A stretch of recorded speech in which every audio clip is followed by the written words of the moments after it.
오늘의 주요 뉴스입니다. 인천에 사는 50대 한 명이 BA.2.75 일명 켄타우로스 변이에 감염돼 국내 누적 확인 건수가 3건으로 늘었습니다.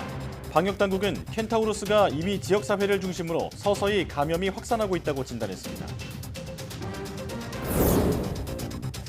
정부는 다음 달 중하순에 하루 최대 28만 명 수준의 확진자가 나올 것으로 보고 특별히 화장시설 대책 마련에 들어가 있습니다. 현재 전국의 화장로 376기 중 231개에 대해서 개보수를 추진하고 추가로 화장로 6기를 증설한다는 방침입니다. 해외 유입 확진자 증가에 따라 다음 주 월요일인 오는 25일부터 입국자 관리가 강화됩니다. 지금까지 입국 뒤 3일 이내에 받도록 돼 있던 PCR 검사를 앞으로는 입국 당일에 바로 받아야 하며 음성 결과가 나올 때까지 자택에서 대기해야 합니다. 액상형 전자담배의 초미세먼지 배출 농도가 일반 관련담배 12배 달하는 것으로 나타났습니다. 또 초미세먼지가 멀리 퍼지는 정도도 액상형 전자담배가 더 컸습니다. 국내 연구진이 LTE 통신망을 이용해 해양 사고 실종자를 찾는 기술을 개발했습니다.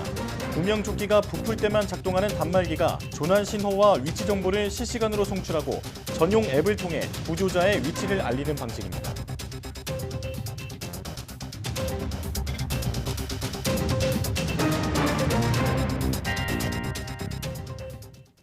여러분 안녕하십니까? 사이언스 투데이 시작합니다. 오미크론 세부 변이 가운데 전파력이 가장 강한 것으로 알려진 BA.2.75 일명 켄타우로스의 감염자 1명이 추가 확인됐습니다. 중앙방역대책본부는 22일 국내 BA.2.75 감염 환자 1명이 추가 확인됐다며 현재 역학조사가 진행 중이라고 밝혔습니다. 이번 추가 확진자는 인천에 거주하는 50대로 3차 접종까지 완료한 것으로 확인됐습니다.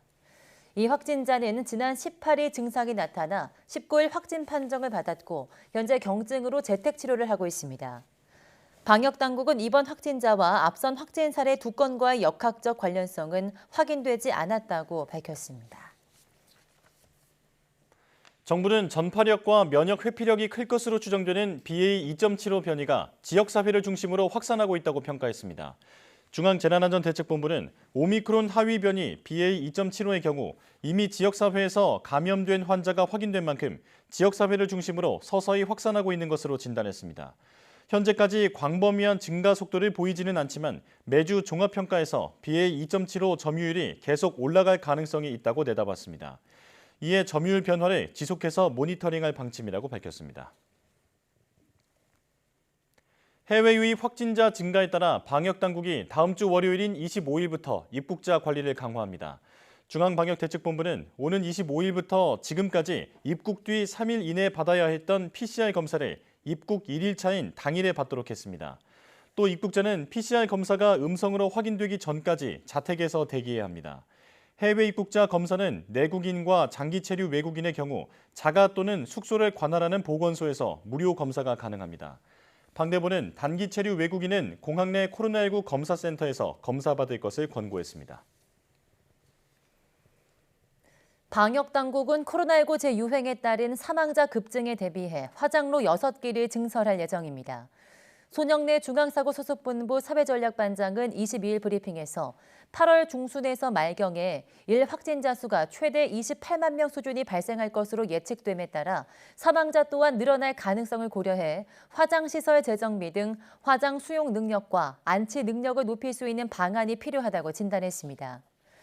정부는 이에 따라 전국의 화장로 376기 중 231개에 대해서 개보수를 추진하고 있으며 추가로 화장로 6기를 증설할 예정입니다. 또 화장시설 퇴직자 53명의 명단을 확보하는 등 인력 수요 증가에도 대비하고 있다고 밝혔습니다. 정부는 코로나19 재확산에 따라 해열진 통제 등 감기약 수급 관리를 강화하기로 했습니다. 중앙재난안전대책본부는 식품의약품안전처와 함께 해열진 통제 등 감기약의 최근 수급 현황 등을 분석한 결과 지금은 생산 수입량이 일정 수준 유지되고 있고 확진자 증가 추세를 고려할 때 필요한 수준의 의약품 공급이 가능하다고 밝혔습니다. 다만 감기약 특정 품목 또는 일부 지역 약국에서의 수급 불안정은 발생할 수 있을 것으로 전망했습니다. 방역당국은 이에 따라 관련 부처와 협력해 감기약 생산 증대를 위한 연장근무 허용과 의약품 품목허가 민원 신속 처리, 감기약 원료 신속 배정 등 지원 방안을 지속 운영한다고 밝혔습니다. 조 바이든 미국 대통령이 코로나19에 감염됐으며 가벼운 증상을 겪고 있는 것으로 파악됐습니다. 백악관은 격리 상태에서 업무를 보고 있다고 밝혔지만 국정 공백 차단에 비상이 걸렸습니다. 워싱턴 강태욱 특파원이 보도합니다. 바이든 대통령은 하루 전부터 간간히 마른 기침을 하면서 피로감 증상을 보였습니다. 항원 검사에 이어 유전자 증폭 검사 결과 확진으로 판정됐습니다. 바이든 대통령은 동영상을 통해 잘 지내고 있다며 직접 메시지를 전했습니다. Symptoms are mild, and I really appreciate your inquiries and your concerns. But I'm doing well. I'm getting a lot of work done. Going to continue to get it done. 백악관은 바이든 대통령이 열이 없고 가벼운 증상을 보이고 있다고 설명했습니다. 또 치료제 팍스로비드 복용 등 처치에 들어갔다고 전했습니다. 그러면서 격리 상태로 업무를 충실히 수행할 것이라고 밝혔습니다. 아침에도 백악관 참모들과 전화로 접촉했고 백악관에서 예정된 회의도 전화나 화상으로 참여할 거라는 겁니다. He had been working all morning. He hadn't even been able to finish his breakfast because he had just been busy. 하지만 국정 공백에 대한 우려가 나올 수밖에 없습니다. 당장 예정됐던 펜실베이니아를 방문해 총기 안전 추가 법안과 관련한 연설이 취소되는 등 외부 행사는 진행할 수 없기 때문입니다. 특히 올해 79살로 고위험군에 속하는 고령인 만큼 건강 자체도 문제가 될 수 있습니다. 바이든 대통령은 이전에 뇌동맥 수술과 심장박동 불규칙을 겪은 적이 있습니다. 다만 추가 접종까지 모두 4차례 백신 접종을 마친 상태입니다. 이로써 미국은 이번까지 했던 트럼프 전 대통령을 포함해 2명의 대통령이 모두 현직 때 감염됐다는 기록을 남기게 됐습니다. 워싱턴에서 YTN 강태욱입니다. 여름철이 되면서 살모넬라균과 캄필로박터균 감염증 환자가 급격히 늘어난 것으로 나타났습니다. 질병관리청은 지난 10일에서 16일 전국 208개 표본 감시기관에서 조사한 결과 살모넬라균 감염증과 캄필로박터균 감염증 신고 환자 수는 각각 104명과 113명으로 나타났다고 밝혔습니다. 이는 4월 마지막 주인 24일에서 30일 25명, 22명에 비하면 모두 4~5배가량 늘어난 수치로 환자는 이때부터 지속해서 증가하고 있습니다. 질병청은 이 같은 증가세가 이달 말에서 다음 달 초까지는 지속될 것이라고 보고 온도와 습도가 높아 세균 증식이 활발한 여름에는 손 씻기 등 위생 관리에 각별히 유의해야 한다고 당부했습니다. 전자담배에서 발생하는 연기가 일반 담배보다 더 많고 더 멀리 확산한다는 연구 결과가 나왔습니다. 질병관리청은 지난해 9월부터 지난 5월까지 국내 최초로 간접 흡연 실외 노출 평가를 실시해 결과를 21일 공개했습니다. 질병청은 담배 연기나 에어로졸이 이동하는 것을 카메라로 촬영해 공기 중 미세먼지와 초미세먼지, 블랙카본 등을 측정했습니다. 검사 결과 액상형 전자담배의 초미세먼지 배출 농도는 한 개비당 17만 2,845 마이크로그램으로 나타났는데 이는 관련 담배의 12배에 달했습니다. 관련형 전자담배는 한 개비당 3,100 마이크로그램으로 관련 담배보다 낮았습니다. 초미세먼지가 멀리 퍼져나가는 정도도 액상형 전자담배, 관련형 전자담배, 관련 순으로 나타났습니다. 네, 올여름 장마는 다음 주 수요일쯤 종료할 것으로 보입니다. 기상청은 정체 전선에 동반된 저기압 영향으로 23일 밤부터 24일까지 전국에 10에서 50mm의 장맛비가 내리겠다고 밝혔습니다.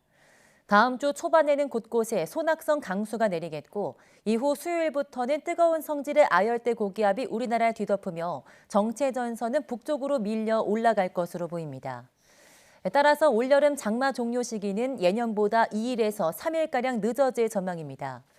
장마가 끝난 뒤에는 33도를 웃도는 무더위와 열대야가 기승을 부리겠고 온열 질환의 위험이 커지겠습니다. 특히 무더위 속에 강한 소낙성 강수가 예상돼서 기습호우에 대한 대비도 필요할 것으로 보입니다. 제주 바다에서만 관찰되던 연산호가 동해 해역에서 처음으로 발견됐습니다. 국립해양생물자원관은 경북 울진 후포항에서 동쪽으로 23km 떨어진 수중암초에서 수지 맨드라미류 연산호 서식을 확인했다고 밝혔습니다. 발견된 연산호는 그동안 제주도 남부 연안에서만 관찰됐는데 열대 해역에서 북상하는 대마 난류 영향으로 북위 36.7도인 동해까지 북상한 것으로 추정됐습니다. 연구진은 또 현재 연산호 서식 밀도가 높진 않지만 동해 해역 수온 상승을 유추할 수 있는 종으로 연구 가치가 있다고 설명했습니다.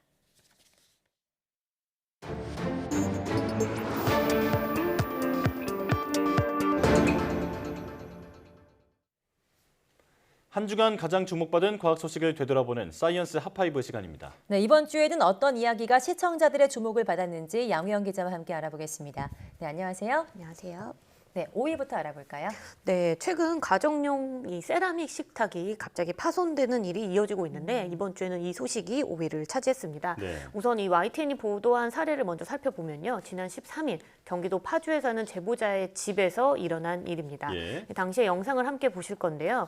이 식탁 상판은 없어지고 다리만 남아있는 상태를 보실 수 있는데 네. 바닥을 보면 음식물과 함께 상판의 파편이 흩어져 있는 걸 볼 수 있습니다. 네.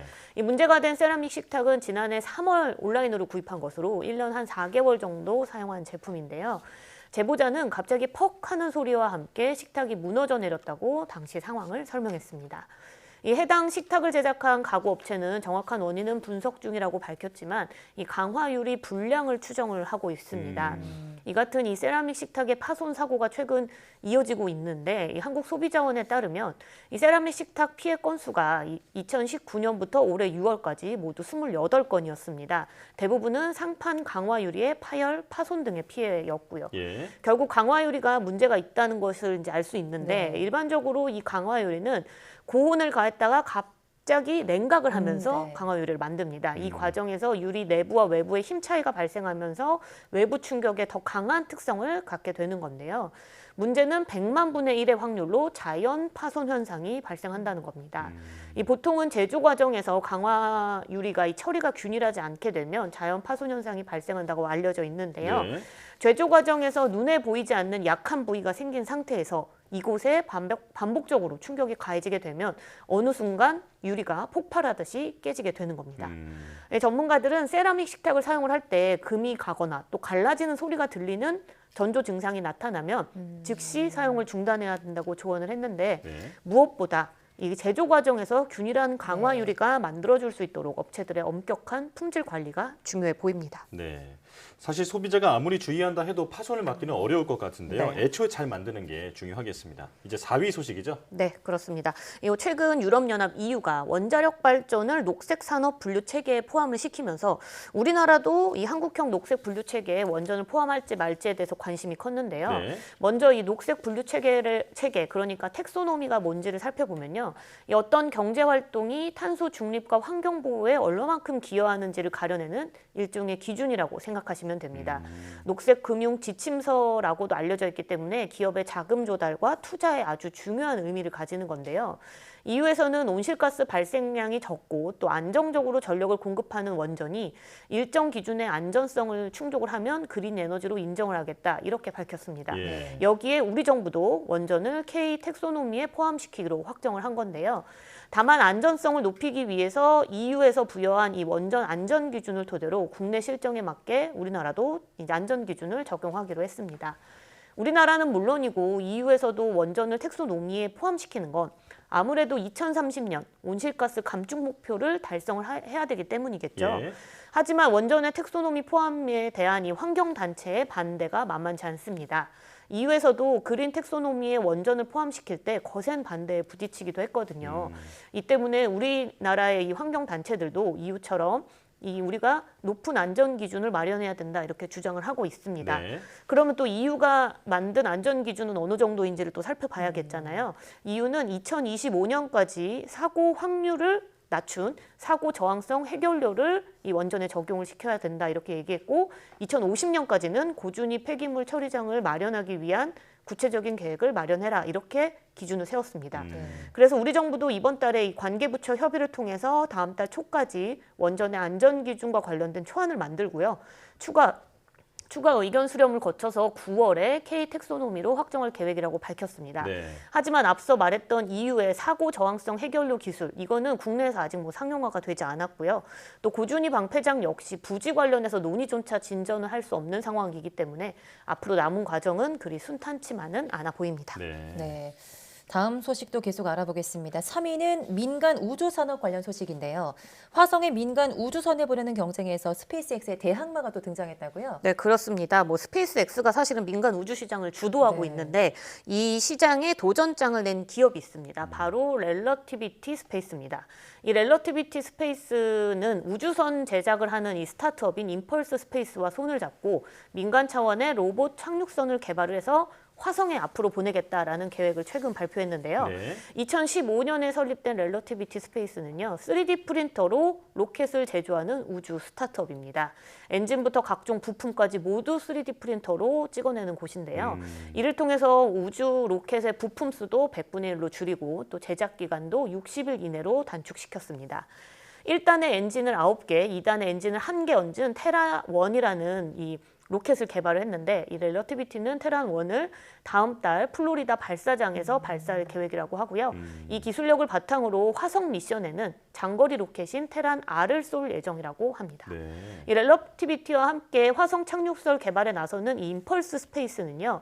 스페이스X에서 로켓 부분장으로 2020년까지 일하다 은퇴한 엔지니어 토마스 뮤엘러가 창업한 회사인데요. 이 렐러티비티가 화성행 로켓을 개발을 하면 임펄스는 착륙선과 이를 탑재한 캡슐을 개발할 계획이라고 합니다. 네. 두 회사는 앞으로 3년 안에 화성 착륙선을 발사하겠다는 목표를 세웠는데 두 회사의 목표가 실현되기까지 아직 많은 관문이 남아서 실제로 스페이스X의 대항마가 될지는 알 수는 없죠. 예. 하지만 두 회사가 화성 착륙선 개발에 성공을 하면 경제적인 비용으로 화성에 화물을 보낼 수 있는 새로운 시장이 열릴 것으로 기대되고 있습니다. 네. 민간 우주 경쟁이 치열해지면서 우주 개발이 더 빨라진다라는 생각이 듭니다. 이제 2위인데 유럽 폭염 관련 소식이군요. 네, 그렇습니다. 우리나라에서 너무 큰 더위, 너무 더울 땐 네. 가마솥 더위다 이렇게 네. 표현을 하잖아요. 유럽에서도 이와 비슷하게 최근에 기록적인 폭염을 두고 5분 더위라고 표현을 하고 하네요. 있습니다. 네, 이만큼 굉장히 유럽의 지금 날씨가 심각한 상황인데 스페인은 최고 기온을 45.7도를 기록했고 포르투갈은 47도까지 올라갔으며 영국, 프랑스, 독일도 40도를 웃도는 폭염을 겪고 있습니다. 예. 네. 실제로 미 항공우주국 나사가 공개한 지난 13일에 전 지구 폭염 지도를 살펴보면요. 유럽뿐 아니라 북아프리카, 중동, 아시아까지 검붉은색인 거를 볼 수 있죠. 예. 40도가 넘나드는 강력한 폭염이 전 세계에 나타나고 있다는 겁니다. 이 원인을 살펴보니 거대한 고기압이 발생해서 대기 흐름을 정체시키는 블로킹 현상 때문인 것으로 나왔는데 유럽이랑 중앙아시아 부근에 블로킹 현상이 나타나면서 뜨거운 공기가 빠져나가지 못하고 축적되면서 유럽, 북아프리카 또 중국에 폭염이 발생하게 된 거죠. 이렇게 심각한 기후 위기가 찾아오자 전 세계 40개국 대표들이 모여서 기후 회담을 가진 내용도 주목을 받고 있습니다. 네. 바로 이 페테스베르크 기후 회담인데요. 이 회담은 지난 2009년 코펜하겐 기후 회담이 실패한 이후 유럽의 환경 정책을 주도하는 독일을 중심으로 시작된 유럽의 장관급 회담입니다. 예. 유럽과 전 세계 국가들이 모이는데 유럽 유엔 기후변화 협약 당사국 총회의 네. 준비 단계다 이렇게 볼 수 있는 기후 회담이라고 알려져 있고요. 이번 회의에서 안토니오 구테우스 유엔 사무총장이 영상으로 인사말을 남겼는데 거기 남긴 인사말을 살펴보면 우리는 지금 기후 위기에 공동 대응할 것인지 아니면 집단 자살로 갈 것인지 이 둘 중에 하나를 골라야 하는 상황이다라고 굉장히 강력하게 말했습니다. 예. 장관급 회담이긴 하지만 독일이 주도를 한 회의이기 때문에 항상 독일은 총리가 대표로 참석을 한다고 하는데요. 이 올라프 숄츠 독일 총리는 파리 기후 협약을 잊어서는 안 된다면서 지금의 산불이나 폭염이 지구 온도 상승 1.5도 아래로 제한해야 한다는 것을 보여주는 사례다 이렇게 말했습니다. 또 하지만 현재 사실 우크라이나 사태로 인해서 석탄 발전 비중이 전 세계적으로 좀 네. 높아지고 있잖아요. 이 상황을 가지고 일시적인 현상일 뿐이니 2045년까지 탄소 중립 실현은 꼭 해야 한다 이렇게 강조하기도 했습니다. 네, 현재 유럽의 산불도 겹쳐가지고 피해가 심하다고 하는데 전 세계가 좀 힘을 합쳐서 더 적극적인 기후 위기 대응 방안이 좀 마련돼야 할 것 같습니다. 네. 네, 1위 소식은 아무래도 코로나19 재유행 관련 소식이네요. 네, 맞습니다. 현재 일일 확진자가 2배씩 늘어나는 이 더블링 현상이 이어지고 네. 지금은 2배까지는 아니지만 확산세는 여전히 이어지고 있잖아요. 예. 이런 상황에서 전파력이 큰 오미크론 하위변이죠. BA.5가 곧 우세종화될 것으로 보입니다. 특히 해외 유입 사례는 줄어든 반면 국내 감염 사례가 BA.5 검출률만 살펴보면 23.7%에서 47.2%로 큰 폭으로 증가했습니다. 그래서 이달 7월 첫째 주 35%에 그쳤던 전체 BA.5 검출률이 이번 주에 52%를 넘어섰거든요. 이 전파력과 면역 회피력이 큰 BA.5의 빠른 확산으로 방역 당국은 확진자가 앞으로 계속 늘 것으로 판단을 하고 있습니다. 이래서 이 원래 유행 예측치보다 정점 시기를 한 달 정도 앞당겨서 다음 달에 이 최대 28만 명까지 확진자가 나타날 수 있다 이렇게까지도 내다봤는데요. 네. 이 확진자 증가세가 심상치 않아지자 정부는 재확산에 대비한 의료 대응뿐 아니라 감기약 수급 관리, 또 화장시설 재정비 등 사회 시스템 관리도 강화하기로 했습니다. 또 중증화와 사망 위험을 낮출 수 있는 4차 접종에 방역 역량을 집중하기로 했는데요. 특히 변이의 효과적인 개량 백신이 나올 때까지 기다리지 말고 기존 백신으로 4차 접종을 하는 게 피해를 줄이는 최선이다 이렇게 강조하고 있습니다. 대신 또 오미크론 변이에 효과가 있는 개량 백신은 빠르면 8월이나 9월쯤 나올 것으로 예상하고 있는데 정부는 제약사와 협의를 해서 도입을 최대한 앞당길 방침이라고 밝혔거든요. 하지만 앞서 이야기했듯이 BA.5보다 이 전파력이 훨씬 더 강한 BA.2.75 그러니까 일명 켄타우로스 변이 감염자도 국내에서 잇따라 발견되고 있어서 지금의 이제 확산 우려 요소는 계속 늘어나고 있는 상황입니다. 네. 이미 재확산이 시작됐는데 긴장감은 예전 같지 않은 것 같습니다. 일상에서 방역 수칙을 잘 지켜야겠습니다. 사이언스 핫파이브 양회영 기자와 함께했습니다. 고맙습니다.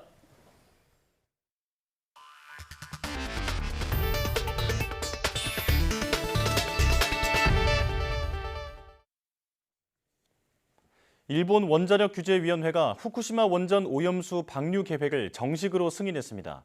원자력규제위원회는 후쿠시마 원전 운영사인 도쿄전력이 제출한 오염수 해양 방류 설비 설계와 절차 등 실시 계획 심사서를 최종 승인했습니다.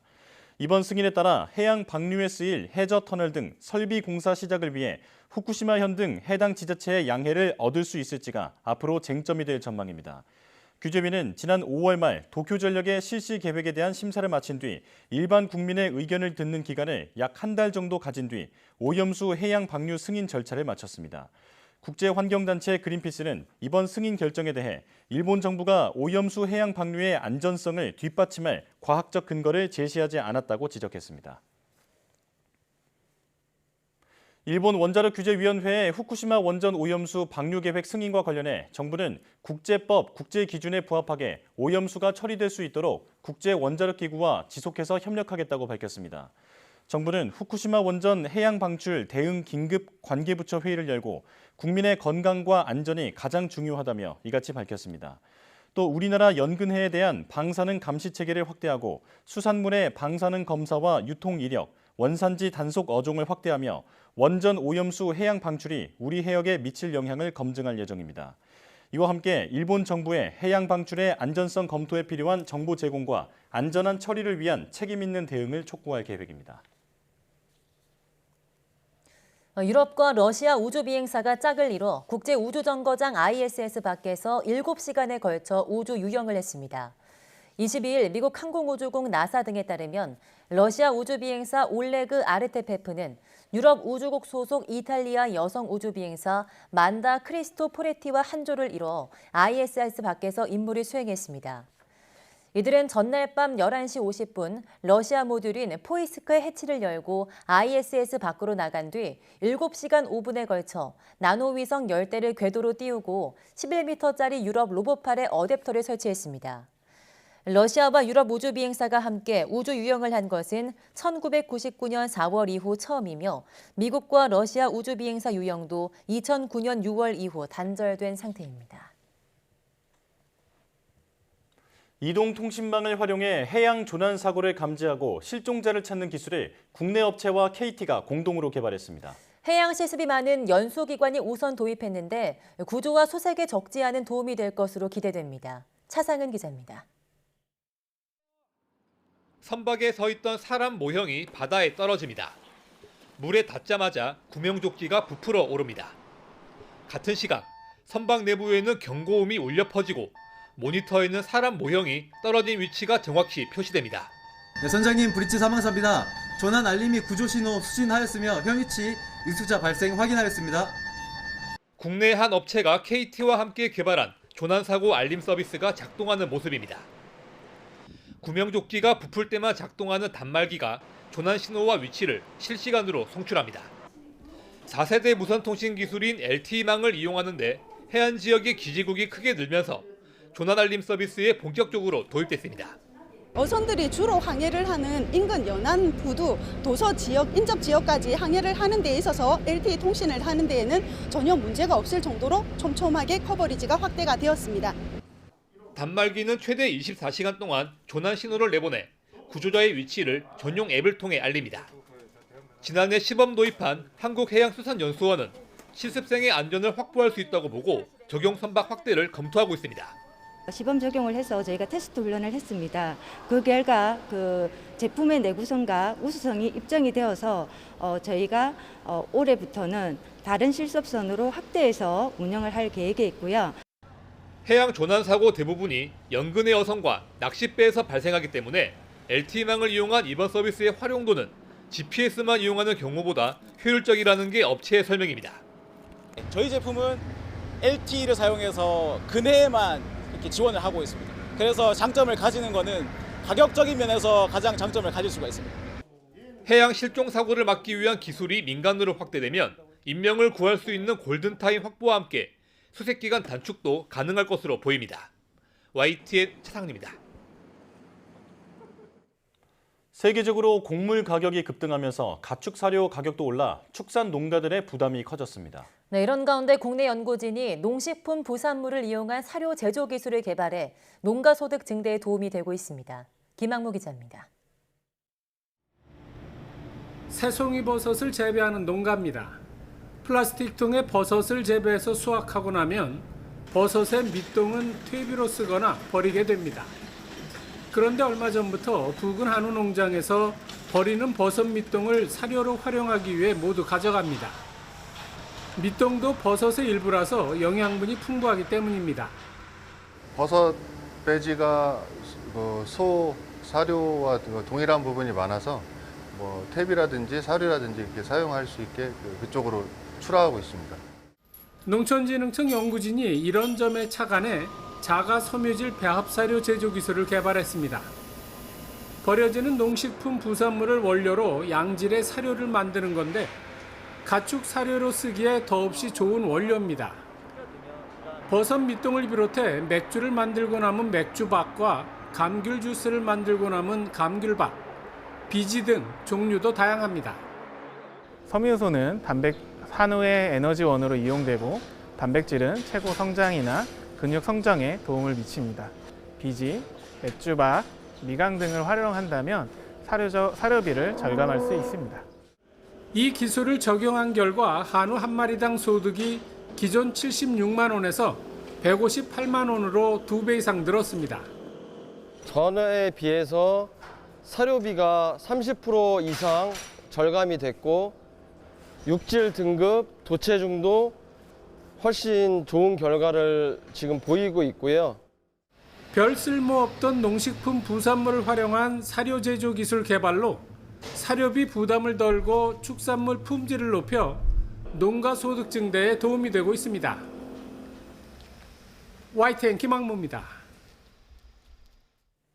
유럽 중앙은행이 0%이던 기준금리를 0.5%로 전격 인상했습니다. 네, 당초 0.25%포인트 인상을 예고했지만 더 가팔라진 물가 상승을 잡기 위해서 인상폭을 늘렸습니다. 이동환 기자입니다. 유럽 중앙은행이 현지 시각 21일 독일 프랑크푸르트에서 열린 통화정책회의에서 기준금리를 0%에서 0.5%로 0.5%포인트 인상했습니다. 2011년 7월 이후 11년 만의 인상으로 6년여째 이어져 온 제로금리 시대가 막을 내렸습니다. 8년간 마이너스였던 수신금리는 0%로 한계대출금리는 0.75%로 모두 0.5%포인트씩 인상했습니다. 당초 0.25%포인트 인상을 예고했지만 회의 결과 그 2배인 0.5%포인트 빅스텝이 결정됐습니다. 더 가팔라진 인플레이션 때문입니다. The Governing Council judged that it is appropriate to take a larger first step on its policy rate normalization path than signaled at its previous meeting. 유로화를 사용하는 유로존의 지난달 소비자 물가는 1년 전보다 8.6% 올랐습니다. 1997년 관련 통계를 집계한 이후 최고치입니다. 유럽중앙은행은 다음 통화정책회의에서도 추가적 금리 정상화가 적절한 행보일 것이라며 추가 금리 인상 가능성을 열어놨습니다. 다만 인상폭은 유동적입니다.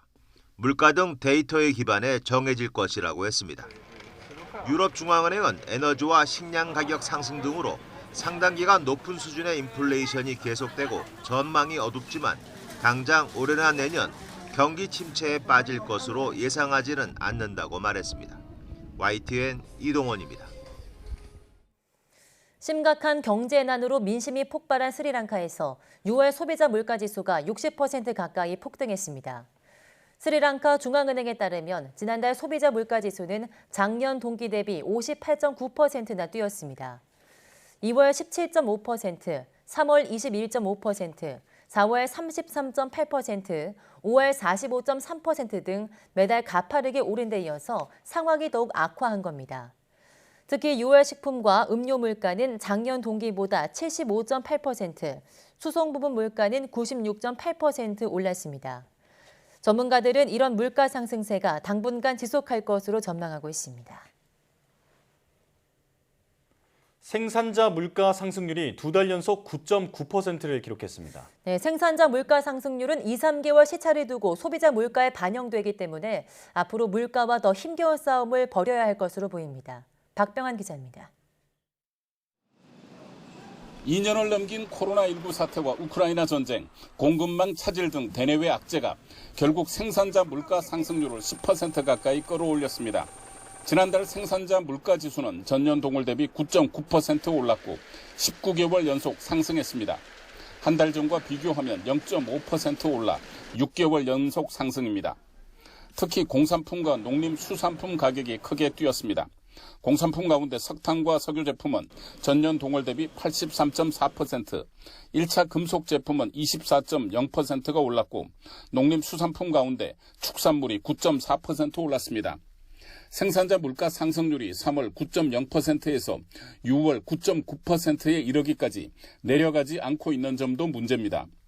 생산자 물가는 생산자가 만들어 파는 상품과 서비스의 물가를 뜻하며 이는 2, 3개월 뒤 소비자 물가에 직접 영향을 미치게 됩니다. 지난 6월 소비자 물가 상승률이 6.0%로 23년 7개월 만에 최고에 달한 데 이어 이번에 생산자 물가마저 10% 가까이 상승하면서 당국을 긴장시키고 있습니다. 앞서 한국은행은 지난 13일 기준금리를 사상 처음으로 0.5%포인트 올리면서 급속한 물가 상승에 강한 우려를 나타냈습니다. 3%대 물가 상승률이 5%대가 될 때까지 7개월이 걸렸으나 5%대에서는 한 달 만에 6%로 높아졌습니다. 정부는 소비자 물가를 잡기 위해 소고기 등 7개 수입 품목에 대해 할당 관세 0%를 적용했지만 한우 축산 농가의 반발로 고심하고 있습니다. 처음으로 이렇게 수입산 쇠고기를 무관세로 풀게 되면 한우 농가들이 피해를 보게 되거든요. 정부가 이제 무관세 수입 물량 연말까지 한 10톤 가량 될 것으로 보이는데 가중되고 있다, 부담이 더 가중되고 있다라고 지금 불만의 목소리가 커지고 있는데 고금리, 고물가, 고환율 속에 4개월 연속 무역 적자를 기록할 가능성이 커지는 등 경제 각 부문에서 위기를 알리는 경고 등이 잇따라 울리고 있습니다. YTN 박병환입니다. 삼겹살 같은 고기 드실 때 쌈채소도 같이 가져다 드시죠. 그런데 최근 채소값이 치솟으면서 식당에서 무제한으로 제공했던 채소마저 이용에 제한이 생겼습니다. 네, 장을 보러 시장을 찾은 시민들도 한숨을 내쉬고 있다고 하는데요. 김태원 기자가 현장을 다녀왔습니다. 철판 위 삼겹살이 지글지글 익어갑니다. 고기에 채소까지 더하면 입안 가득 즐거움을 줍니다. 하지만 지켜보는 사장님 마음은 편치만은 않습니다. 최근 채소 가격이 고공행진하면서 무한정 쌈채소를 내어주는 게 부담되기 때문입니다. 결국 이번 달부터 채소 추가는 한 번만 해달라는 편말을 내걸었습니다. 야채 가격이 30% 올라서요. 오르면 오를수록 제가 무한으로 제공하다 보면 제가 손해라 어쩔 수 없이 저는 써놨습니다. 주방에서 준비 중인 쌈채소입니다. 지난달만 해도 이 상추는 4kg에 2만 원대였는데 최근 들어선 4만 원대 중반 수준입니다. 한 달 만에 2배 넘게 오른 겁니다. 채소 가격에 한숨을 내쉬는 건 일반 시민들도 마찬가지입니다. 채소 가게에서 무엇 하나 선뜻 잡아들기 힘듭니다. 상황이 이렇다 보니 예전처럼 장을 보는 건 쉽지 않습니다. 자주 먹는 채소, 뭐 오이나 상추 이런 것들이 많이 오른 것 같아요. 한 30%? 덩달아서 식비도 그 정도 같이 올라가고 너무 절감을 하죠. 실제로 1년 새 채소 가격은 대부분 펄쩍 뛰었습니다. 소매가 기준으로 상추는 73%, 배추는 89%, 오이는 2배 넘게 뛴 겁니다. 작물이 자꾸 이제 썩어 내려가가지고 수확할 게 많이 부족해지는 그런 상태. 그래서 생산량이 부족하기 때문에 가격이 올라가고 있고요. 정부도 농산물 수급 상황을 점검하고 농식품 물가관리 대책 발표를 준비하는 등 채소 가격을 잡기 위한 총력전을 펼치고 있는 상황. 하지만 당장 가격을 잡기는 쉽지 않아 자영업자와 시민들의 한숨도 당분간 이어질 전망입니다. YTN 김태원입니다.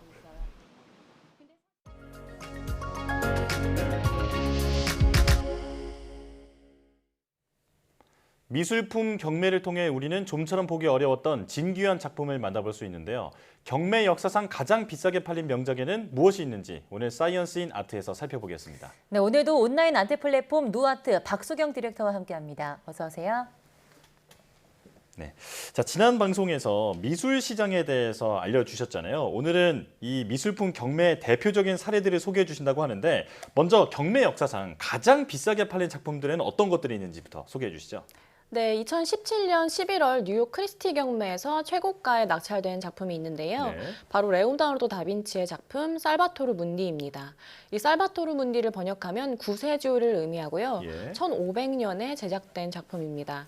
이 경매 당시에 약 4억 5천만 달러로 낙찰됐는데요. 네. 한화로 약 5,730억 원에 달하는 굉장히 큰 금액이고요. 모나리자와 마찬가지로 스푸마토 기법이 잘 드러난 작품입니다. 네, 여기서 스푸마토 기법이란 연기처럼 사라지는 이라는 뜻의 이탈리아어인 스푸마레에서 유래됐고요. 연기가 자욱할 때처럼 인물과 배경이나 색상의 경계가 흐릿해 보이도록 만드는 회화 기법입니다. 예. 이 살바토르 문디 작품에서도 스푸마토 기법이 적용됐고요. 한때 복사본으로 여겨졌다가 2006년에 복원되면서 다빈치의 기법이라던가 특징들이 좀 명확하게 드러났다고 합니다. 이 경매 나오기 전까지는 약 5년 동안 런던의 내셔널 갤러리에서 전시됐고요. 최종적으로 사우디아라비아의 한 왕자가 낙찰했다고 알려졌습니다. 네, 구매자가 사우디아라비아 왕자라고 하니까 뭔가 영화 같다는 생각이 좀 드는 것 같습니다. 추가로 아직 경매 시장에 나오지 않았지만 가치가 1조 원에 달하는 작품도 있다고 하는데 이것도 레오나르도 다빈치 작품이라고요? 네, 이 미술품 중에서는 그 레오나르도 다빈치의 작품 모나리자가 가치를 매기자면 가장 비싼 작품이 아닐까 생각되는데요. 사실 이 모나리자는 값어치를 매길 수가 없는 작품이고요. 또 프랑스 법에 따라서 취득되거나 거래할 수 없기도 합니다만 만약에 금액으로 환산을 한다면 얼마일까 하고 전문가들이 예측을 해보기도 합니다. 네. 이 작년에는 약 8억 6천만 달러로 추정됐고요. 물가 상승률이라던가 여러 가지를 고려했을 때 올해 모나리자의 가치는 9억 달러 이상, 즉 한화로 약 1조가 넘는 금액으로 예상하고 있습니다. 이 최근에 프랑스 루브르 박물관에서 이 작품이 케이크 테러를 당하는 수모를 겪기도 했었죠. 예. 그림 한 점이 1조 원이 넘는다니까 정말 상상조차 잘 되지가 않습니다. 네. 자, 그런가 하면 올해 초에도 앤디 워홀의 작품이 20세기 미술 작품 중에 최고가로 팔렸다면서요? 네, 올해에도 미술 시장에 기록이 세워졌는데요. 이 앤디 워홀의 샷 세이지 블루 메릴린이라는 작품인데요. 네. 지난 5월 뉴욕 크리스티 경매에서 출품됐었고요. 1억 9,500만 달러, 즉 한화로 약 2,500억 원에 낙찰돼서 이슈가 됐습니다. 네. 이 작품은 1962년 8월에 굉장한 유명한 스타였던 마릴린 먼로가 로스앤젤레스 자택에서 숨지는 사건이 발생한 후 2년 후에 제작이 됐는데요. 이 앤디 워홀의 대표적인 기법인 실크 스크린 방식으로 제작된 시리즈 중 한 점으로 이 크리스티 경매사 측에서는 이 작품이 특별한 이유에 대해서 설명했는데요. 이 작품의 경우에는 마릴린 먼로의 트레이드 마크이기도 한 노란색 머리와 파란 아이섀도우 컬러, 또 빨간 입술이 잘 표현되기 때문에 현존하는 가장 희귀하고 또 초월적인 이미지라고 설명을 덧붙였습니다. 이 작품이 낙찰되기 전까지 20세기 작품 중에 최고가를 기록했던 작품으로는 파블로 피카소의 알제의 여인들로 2015년에 하나 약 2,300억 원에 낙찰됐었습니다. 네, 경매 시장에서 뭐 1, 2억은 너무 흔한 돈이고 지금 그러게요. 1,000억, 막 100억 이렇게 가는 것 같은데 또 중남미 미술품 사상 최고가에 낙찰됐다고 하는 작품이 있다고요? 네, 맞습니다. 역대 미술품 경매 기록으로 손꼽히는 정도의 낙찰가는 아니지만 이 중남미 미술품 중에서 사상 최고가를 기록해서 미술 시장에서 화제가 됐었는데요.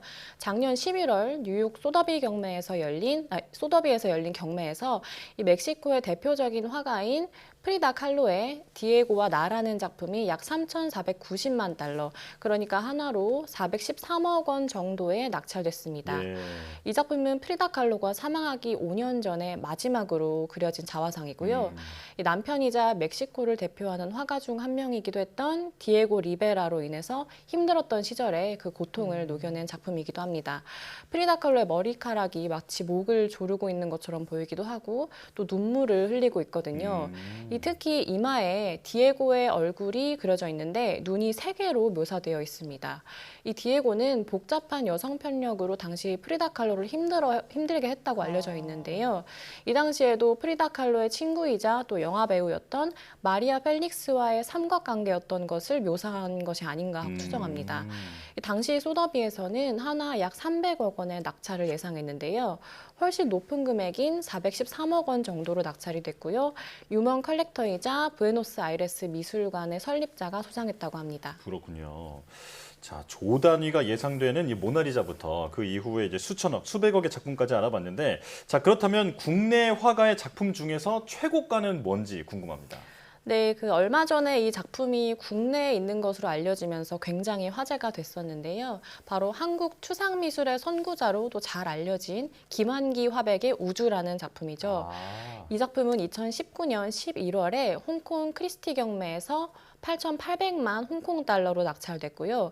당시에 한화로 약 131억 8,750만 달러에 육박하는 금액으로 한국 미술품 경매가 최고가를 기록하면서 크게 이슈가 됐었습니다. 예. 바로 이 작품의 낙찰가가 세아그룹의 김웅기 회장으로 알려져 있는데요. 이 현재 전시 중이기도 하기 때문에 그 관람도 가능하고요. 국내 미술 시장에서 특히 김환기나 이우환 화백 같은 경우에는 탑티어 그룹에 속합니다. 2015년쯤부터 본격적으로 시작된 단색화 붐의 주인공으로도 잘 알려져 있습니다. 지난 2012년에 국립현대미술관에서 단색화를 주제로 한 전시가 열렸었는데요. 그로부터 2년 뒤인 2014년에 윤형근, 박서보, 또 정상화 같은 작가들의 국내 경매 총 낙찰액이 약 56억 원을 기록하면서 점점 단색화 열풍이 징조를 보이기 시작했었거든요. 네. 이 이후 2015년부터 2019년까지 김환기의 작품이 연일 최고가를 기록했는데요. 이 김환기 화백 작품의 최고가 기록이 2007년 30억에서 2015년 45억 6천만 달러로 이후에도 계속 최고가를 경신하다가 가장 최근인 2019년 11월에 이 우주라는 작품이 약 132억 원에 낙찰됩니다. 네, 당시에 저희가 이거를 기사로도 소개해드렸던 기억이 나는 것 같은데 이 우주라는 작품이 알려지기까지 김환기 화백이 절친이었던 김마태 박사의 역할도 컸다고요. 네, 이 작품을 이야기하면서 이 김환기 화백의 오랜 절친이자 또 후원자이면서 또 주치의이기도 했던 이 김마태 박사의 역할을 빼놓을 수가 없습니다. 네. 지금 화면에 나오는 사진은 김환기 화백의 생전 모습인데요. 뉴욕에 있던 김마태 박사 자택에서 촬영한 것으로 벽에 걸려있는 사진이 바로 우주 작품입니다. 이 1970년에 김환기 화백이 작품 우주를 그리게 되는데 김마태 박사와 그 부인이 이 작품을 구매하고 40여 년의 긴 기간 동안 쭉 소장해왔다고 합니다. 이 크리스티 경매 당시에 발간됐던 도록에도 두 사람의 우정에 대한 이야기가 실려 있습니다. 이 인터뷰에 따르면요, 둘은 한국전쟁 시기였던 1950년대에 부산의 한 커피집에서 처음 만났다고 하고요. 이후 절친이 되면서 우정을 돈독히 쌓았다고 합니다. 이후 김마태 박사는 김한기 화백의 작품을 수집하고 또 후원해 왔다고 합니다. 그렇군요. 자, 미술품 경매에 대한 얘기를 듣다 보니까 저도 한 번쯤은 참여해보고 싶다라는 생각이 들긴 하는데 뭔가 이제 수천억 원 이러니까 거리감이 좀 느껴지거든요. 뭔가 그들만의 리그가 아닌가 이런 생각도 듭니다. 네, 사실은 아닙니다. 이 미술품 경매는 의외로 굉장히 오픈되어 있는데요. 특히 최근 1, 2년 새에 미술 시장이 굉장히 핫해지면서 신규 컬렉터나 경매에 참여하는 고객들이 대폭 증가했거든요. 네. 이 출품되는 작품들의 가격대도 범위가 무척 넓은데 이 부분을 아직 모르시는 분들이 많더라고요. 네. 아예 0원부터 시작하는 제로 베이스 경매부터 1, 20만 원대로 시작하는 낮은 가격대의 작품들도 많습니다. 이 지난 방송에서 말씀드렸던 그 번호판으로 된 패드를 들면서 하는 경매의 경우에는 좀 작품가가 높은 편인데요. 이런 경매의 경우에도 직접 방문해서 관람할 수 있기 때문에 현장의 열기를 느껴보시려면 이 경매에 참관을 하시는 것도 추천드리고요. 또 말씀드리고 싶은 부분은 이 경매 회사에서도 전시가 활발하게 일어나고 있다는 건데요. 이 미술품 경매는 2차 시장이기 때문에 누군가 소장하고 있던 작품을 구매한다는 그런 특성이 있어서 경매 회사에서도 작품 실물을 직접 보고 응찰할 수 있도록 경매에 출품되는 작품들을 전시하고 있습니다. 이 경매에는 국내뿐만 아니라 해외 유명 작가들의 명작들도 생각보다 자주 또 아주 많이 출품이 되는데요. 보통 갤러리나 미술관에서 볼 수 없는 그런 작품들도 출품이 되기 때문에 경매 프리뷰 전시에 방문하시면 좋은 작품들을 많이 보실 수 있고요. 또 억술이라는 작품들을 무료로 쉽게 보실 수 있다는 것을 알려드리고 싶습니다.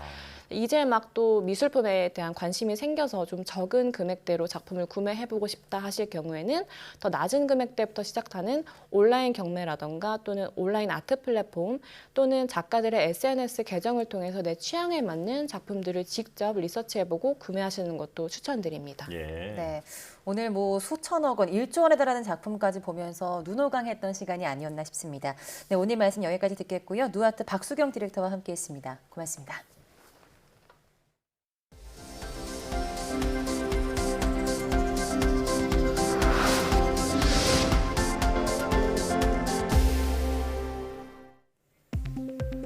바이오 출연기관 협의체는 유전자 정보 등 방대한 바이오 빅데이터 활용을 위한 바이오 데이터 스테이션 사업 활성화 방안을 논의했습니다. 출연 연구기관들은 대전생명공학연구원 본원에서 협의체 회의를 열고 정부의 바이오 디지털화 정책을 이행하기 위한 기관 간 협력 사업 발굴과 협력을 위해 별도의 전담 TF 구성 등을 제안했습니다. 바이오 데이터 스테이션은 부처별, 사업별로 흩어져 관리되던 바이오 데이터를 국가 차원에서 체계적으로 수집 활용하기 위한 연구 지원 플랫폼입니다. 바이오 출연기관 협의체는 지난 2019년 발족했으며 한국생명공학연구원, 한국과학기술연구원 등 11개 기관이 참여하고 있습니다. 오태석 과학기술정보통신부 1차관은 프랑스 파리에서 클레어 지리 프랑스 고등교육연구부 연구혁신 총국장을 만나 우주와 원자력 등 과학기술 분야 협력 방안을 논의했습니다. 지리 총국장은 한국형 발사체 누리호 발사 성공을 축하했고 5차관은 달 궤도선 다누리와 한국형 위성 항법 시스템, 소형 모듈 원자로 개발 계획 등을 소개했습니다. 양측은 제8차 한불 과학기술 공동위원회를 개최해 추가 세부 협력 방안을 논의할 계획입니다. 선천성 면역 결핍 질환 등 9개의 소아 희귀 질환을 진단 관리하는 민관 합동 인공지능 개발 착수식이 서울대 어린이병원에서 열렸습니다. 이번 사업은 서울대병원을 주관 병원으로 3빌리언과 테라젠 바이오, 카카오 헬스케어 등 11개 병원과 기업이 참여하며 앞으로 3년간 80억 원이 투입됩니다. 소아 희귀 질환 대부분은 유전 질환으로 환자의 30%는 영유아 시기에 사망하거나 성인 이후에도 신체적, 정신적 장애를 겪어 전주기적 관점에서 진단과 치료, 예후 관리가 필요합니다. 과학기술정보통신부는 민간 투자가 쉽지 않은 소아 희귀 질환을 대상으로 인공지능 개발을 지원하고 식품의약품안전처와 함께 개발된 소프트웨어의 인허가 절차를 지원할 계획입니다.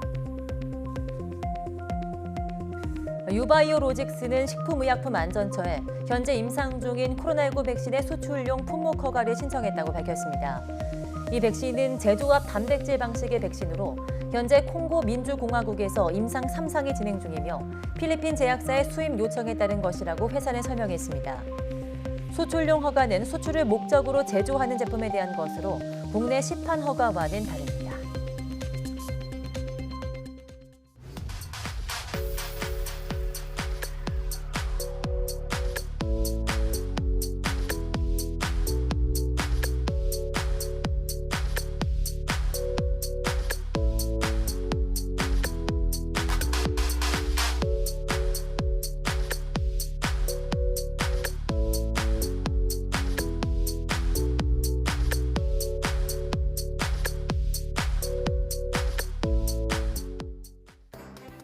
이번 주말 전국 곳곳에 올해 마지막 장맛비가 내리겠고 폭염이 지나는 곳에도 기습적인 소나기가 내릴 가능성이 있습니다. 네, 이번 비가 그치고 난 뒤에는 본격적인 무더위가 이어진다고 하는데 어쩌면 시원한 장맛비가 그리워질 수도 있을 것 같습니다. 즐거운 주말 보내시기 바랍니다. 사이언스 투데이 마칩니다. 함께해 주신 여러분 고맙습니다.